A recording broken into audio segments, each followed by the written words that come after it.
Good evening everyone, स्वागत है आप सभी का अपने यूट्यूब चैनल मेडिको डिटेक्टिव पर। तो आप लोगों को बहुत सारा कमेंट आ रहा था कि मैम एएनएम फर्स्ट ईयर का वीडियो डालें क्योंकि एग्ज़ाम जो है नज़दीक है। तो आ गया है आप लोग के लिए एएनएम फर्स्ट ईयर का वीडियो पर्टूटिस हुपिंग कफ का फुल नोट्स फुल एनर्जी के साथ। तो आप लोग बिना स्किप किए हुए वीडियो को लास्ट तक ज़रूर देखिएगा और आपको इस वीडियो में पूरा कॉन्सेप्ट क्लियर हो जाएगा। उसके बाद आपको एमसीक्यू का वीडियो डाल दिया जाएगा पर्टूटिस का, जिसे आप रिवीजन कर सकते हैं, अपना टेस्ट दे सकते हैं कि आपका थ्योरी कंप्लीट हुआ कि नहीं अच्छे से। तो चलिए स्टार्ट करते हैं पर्टूटिस के इंट्रोडक्शन से। तो यहाँ पे आप देख सकते हैं कि पर्टूटिस, जिसे आम बोलचाल की भाषा में काली खांसी, हुपिंग कफ या 100 दिन की बीमारी के नाम से भी जाना जाता है। ठीक है, यह अत्यंत संक्रामक जीवाणु जनित श्वसन संक्रमण होती है।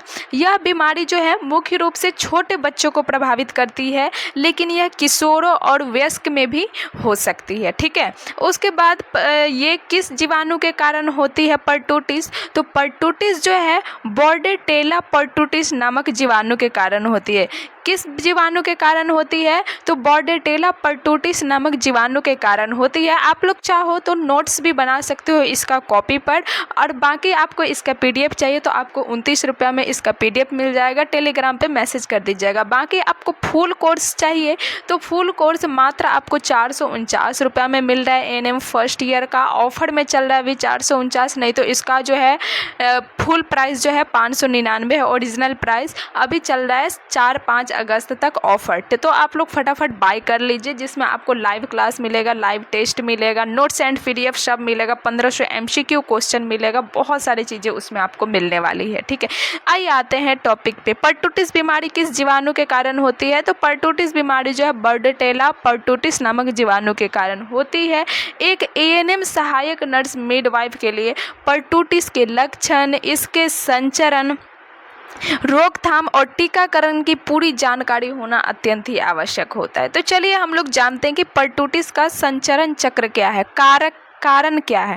Transmission and causative agent. तो कॉजेटिव एजेंट क्या होता है पर्टूटिस का? तो पर्टूटिस का कॉजेटिव एजेंट जो होता है वो होता है बॉर्डेटेला पर्टूटिस। ठीक है, बॉर्डेटेला पर्टूटिस नामक जीवाणु होता है कॉजेटिव एजेंट। अब बात करते हैं संचरण के तरीके की। मोड्स ऑफ ट्रांसमिशन क्या है पर्टूटिस का? तो यह जो है हवा के माध्यम से फैलता है। जब संक्रमित व्यक्ति खांसता है, छींकता है या बात करता है तो हवा में मौजूद सूक्ष्म बूंदों के जरिए स्वस्थ व्यक्ति जो है इसके संपर्क में आ जाता है और वो भी इसका जो है शिकार हो जाता है पर्टूटिस का। अब बात करते हैं संक्रामकता। तो यह बीमारी बेहद आसानी से फैलता है, विशेष रूप से उन घरों या समुदाय में जहां पर टीकाकरण नहीं हुआ है। जहां पर टीकाकरण नहीं हुआ है वहां पे बहुत अधिक चांसेस होते हैं कि पर्टूटिस नाम का बीमारी जो है फैल सकता है। ठीक है, अब चलिए अब हम लोग बात करते हैं पर्टूटिस के मुख्य चरण और लक्षण के, कि पर्टूटिस के क्या क्या लक्षण होते हैं, सिम्टम्स होते हैं। तो इस बीमारी का संक्रमण आमतौर पर 3 चरण में विकसित होता है। कौन कौन सा वो चरण होता है? तो प्रारंभिक चरण में हम लोग देखेंगे कि इसका जो फर्स्ट स्टेज होता है वो 1 से 2 सप्ताह का होता है। कितने सप्ताह का होता है? 1 से 2 सप्ताह का होता है प्रारंभिक चरण। ठीक है, प्रारंभिक चरण में क्या होगा कि सबसे पहले सामान्य सर्दी जुकाम जैसे लक्षण रहेगा। उसके बाद हल्की खांसी होगी, नाक बहना और हल्की छींक आती है, हल्का बुखार और आंखें से पानी आना। यह चरण सबसे अधिक संक्रामक होता है। कौन सा? जिसमें हल्का बुखार आता है और आंख से पानी आता है। अब दूसरा बात करें कि सेकंड जो होता है पराकाष्ठा का चरण, जो कि 2 से 6 सप्ताह या उससे अधिक तक रहता है पर्टूटिस में। पराकाष्ठा के चरण में क्या होता है कि खांसी के तेज और गंभीर दौरे पड़ता है, एक ही सांस में लगातार खांसते रहना, जिसके बाद सांस लेने के बाद एक तेज तेज समय यानी कि हुप साउंड आना, उसके बाद खांसी के बाद मरीज को उल्टी हो जाता है, अत्यधिक कमजोरी महसूस होने लगता है। तो ये सब कब होता है? सेकंड स्टेज में, जो कि 2 से 6 सप्ताह का होता है। अब बात करते हैं सुधार का चरण। थर्ड जो स्टेज होता है वो होता है सुधार का चरण। सुधार का चरण में क्या आता है कि खांसी की तीव्रता जो है धीरे धीरे कम होने लगती है और मरीज की रिकवरी में थोड़ा समय लगता है, लेकिन दोबारा श्वसन संक्रमण का खतरा बना रहता है। जब एक बार परटूटिस हो जाएगा तो दोबारा संक्रमण का खतरा जो है ऑलरेडी बना हुआ रहता है। ठीक है, अब हम लोग बात करते हैं कि इसका डायग्नोसिस कैसे किया जाए परटूटिस का। तो परटूटिस का डायग्नोसिस जो है, परटूटिस की पहचान के लिए मुख्य रूप से निम्नलिखित तरीकों का उपयोग किया जाता है। पहला उपयोग क्या किया जाता है कि इसका नैदानिक मूल्यांकन किया जाता है, क्लिनिकल इवैल्यूएशन किया जाता है। क्लिनिकल इवैल्यूएशन में क्या होता है कि मरीजों के लक्षण, विशेषकर विशिष्ट हुप्ड खांसी के दौर के आधार पर, जैसे हुप्ड खांसी हो रहा है ना, उसके दौरों के आधार पर जो उसका लक्षण देखा जाता है। उसके बाद सेकंड डायग्नोसिस किया जाता है नासाग्र ग्रसनी स्वैब, नैसोफैरिंगियल स्वैब से। बीमारी के शुरुआती चरण में कल्चर या पीसीआर परीक्षण के लिए स्वैब लिया जाता है। किसके लिए स्वैब लिया जाता है? कल्चर या पीसीआर परीक्षण के लिए स्वैब लिया जाता है। अब बात करते हैं तीसरा डायग्नोसिस होता है रक्त जांच का, ब्लड टेस्ट का। तो ब्लड टेस्ट में जो है श्वेत रक्त कोशिकाओं WBCS, विशेषकर लिम्फोसाइट की संख्या में वृद्धि देखने के लिए, कि लिम्फोसाइट की संख्या में कितनी वृद्धि हुई है, तो वही देखा जाता है ब्लड टेस्ट में। ठीक है, अब बात करते हैं कि परटूटिस का ट्रीटमेंट कैसे किया जाता है। तो चलिए हम लोग देखते हैं परटूटिस के ट्रीटमेंट पर। ठीक है, तो परटूटिस का ट्रीटमेंट पहले किया जाता है एंटीबायोटिक्स से। एंटीबायोटिक्स में कौन सा एंटीबायोटिक दिया जाता है? तो एरिथ्रोमाइसिन, एजिथ्रोमाइसिन जैसे एंटीबायोटिक दी जाती है, एरिथ्रोमाइसिन दिया जाएगा, एजिथ्रोमाइसिन दिया जाएगा। यदि बीमारी के शुरुआती दौर में दवा दी जाए तो संक्रमण की गंभीरता और अवधि जो है कम हो जाती है। अगर परटूटिस हुई है, उसके लक्षण को पहचान करके पता चल जाता है कि परटूटिस बीमारी है, तो उसके लिए एंटीबायोटिक दे दी जाती है, एजिथ्रोमाइसिन, इरिथ्रोमाइसिन, देन जो है गंभीर बीमारी होने से बच सकता है। उसके बाद सेकंड है सहायक देखभाल, सपोर्टिव केयर, जिसमें मरीज को पर्याप्त मात्रा में तरल पदार्थ देना होता है, छोटा छोटा आहार देना होता है और वेंटिलेशन या ऑक्सीजन की व्यवस्था करना पड़ता है। ध्यान रखना है कि इस दौरान बच्चों को कफ सिरप देने से बचना चाहिए, क्योंकि वे इस दौरान असरदार नहीं होते हैं। जब परटूटिस हो जाता है तो बच्चों को उस टाइम बिल्कुल भी कफ सिरप नहीं देना चाहिए, क्योंकि वो असर नहीं करते हैं। ठीक है, अब बात करते हैं कि परटूटिस की रोकथाम और टीकाकरण की। परटूटिस की रोकथाम और टीकाकरण की। ठीक है, तो परटूटिस से बचाव का सबसे प्रभावी उपाय का बात करें तो वो होता है टीकाकरण। तो सार्वभौमिक टीकाकरण कार्यक्रम जैसे UIP चलता है। UIP का फुल फॉर्म आप लोग से पूछ लिया जाता है एग्जाम में। तो UIP का फुल फॉर्म क्या हो जाएगा? यूनिवर्सल इम्यूनाइजेशन प्रोग्राम, जो कि शिशुओं को जीवन के शुरुआती महीनों में पेंटावैलेंट वैक्सीन की खुराक दी जाती है, जिसमें परटूटिस का टीका शामिल होता है, जो कि 1.5, 2.5 और 3.5 महीने की उम्र में दिया जाता है। Pentavalent vaccine. ठीक है, पेंटा मतलब इसमें 5 वैक्सीन होता है। पेंटावैलेंट वैक्सीन में 5 वैक्सीन होता है। आप लोग टीकाकरण टॉपिक पढ़े होंगे तो फटाफट कमेंट में बताइएगा कि पेंटावैलेंट वैक्सीन में कौन कौन सा वैक्सीन होता है। ठीक है, अब बात करते हैं बूस्टर डोज की। तो बूस्टर डोज कब दिया जाता है? तो बच्चे की उम्र बढ़ने पर DPT यानी कि डिप्थेरिया, परटूटिस और टेटनस की बूस्टर की खुराक दी जाती है। ठीक है, अब तीसरा है कि गर्भवती महिलाओं को टीकों की सलाह दी जाती है ताकि नवजात शिशु को शुरुआती सुरक्षा मिल सके। अगर आपको और भी डिटेल्स पढ़ना है परटूटिस के बारे में, या भी और भी कॉन्सेप्ट क्लियर करना है, फिगर के साथ पढ़ना है, तो आप अभी बैच परचेज कर सकते हैं। एडमिशन ओपन हो चुका है और स्पेशल ऑफर प्राइस सिर्फ 499 रुपये में आपको बैच मिल रहा है, जबकि इसका ओरिजिनल प्राइस फुल कोर्स के लिए 599 है और अभी स्पेशल ऑफर चल रहा है, सिर्फ 499 में मिल जाएगा। तो आज ही आप लोग ज्वाइन कर लीजिए, जिसमें आप लोग को मिल जाएगा live classes, notes, PDF with diagram, live test, mock test, 1500 plus important question.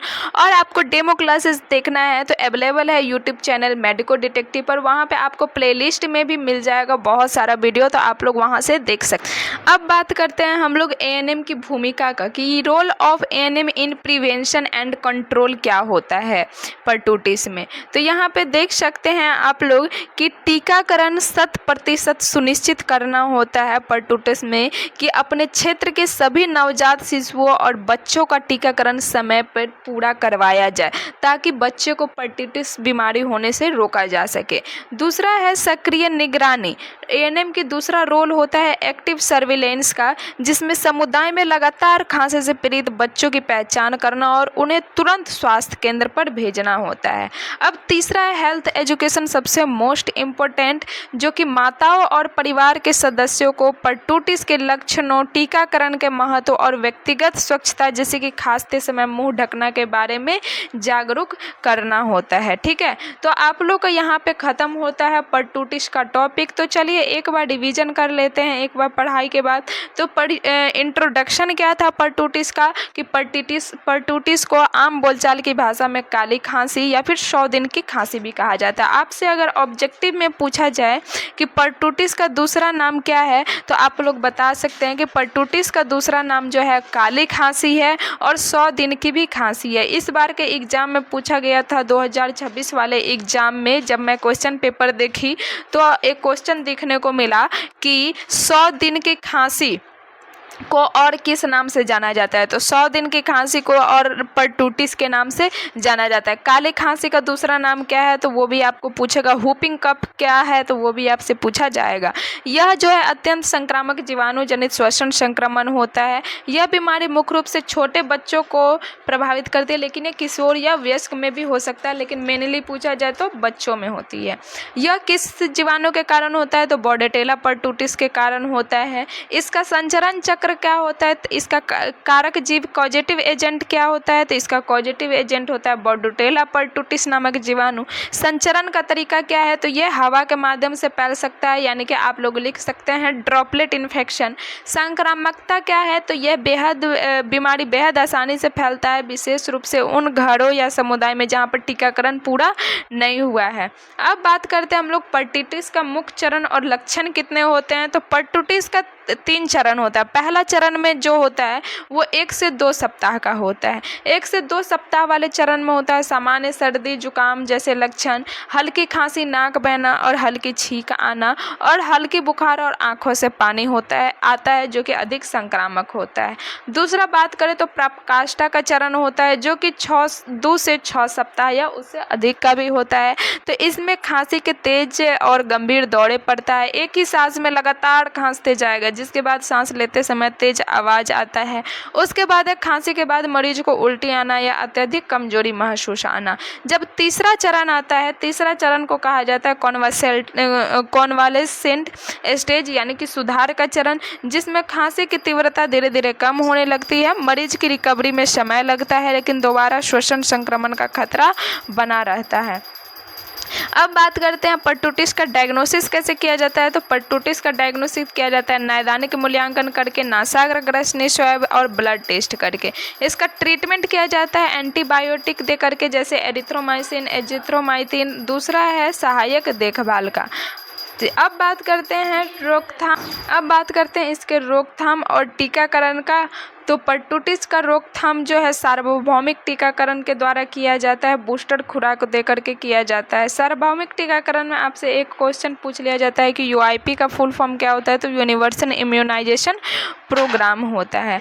अब है रोल ऑफ ANM। तो रोल ऑफ ANM का होता है टीकाकरण 100% सुनिश्चित करना, सक्रिय निगरानी रखना और स्वास्थ्य शिक्षा देना। तो यानी कि आपका परटूटिस का जो है टॉपिक अच्छे से क्लियर हो चुका है। अगर आपके एग्जाम में पूछा जाए तो आप लोग आराम से इस तरीके से लिख सकते हैं, तो आपको फुल मार्क्स मिलेगा। ठीक है, बाकी आपको नेक्स्ट टॉपिक देखना है तो आप लोग मैसेज करिए कौन सा टॉपिक आप लोग देखना चाहेंगे। वैसे आपको अभी ANM फर्स्ट ईयर का दिया जाएगा टॉपिक, कुछ टॉपिक दिया जाएगा यूट्यूब पर, और पूरा फुल कोर्स की बात करें तो फुल कोर्स आपको मिल जाएगा ये ऑनलाइन बैच में, जहाँ पर आप टेलीग्राम पर मैसेज करके उस बैच को बाय कर सकते हैं।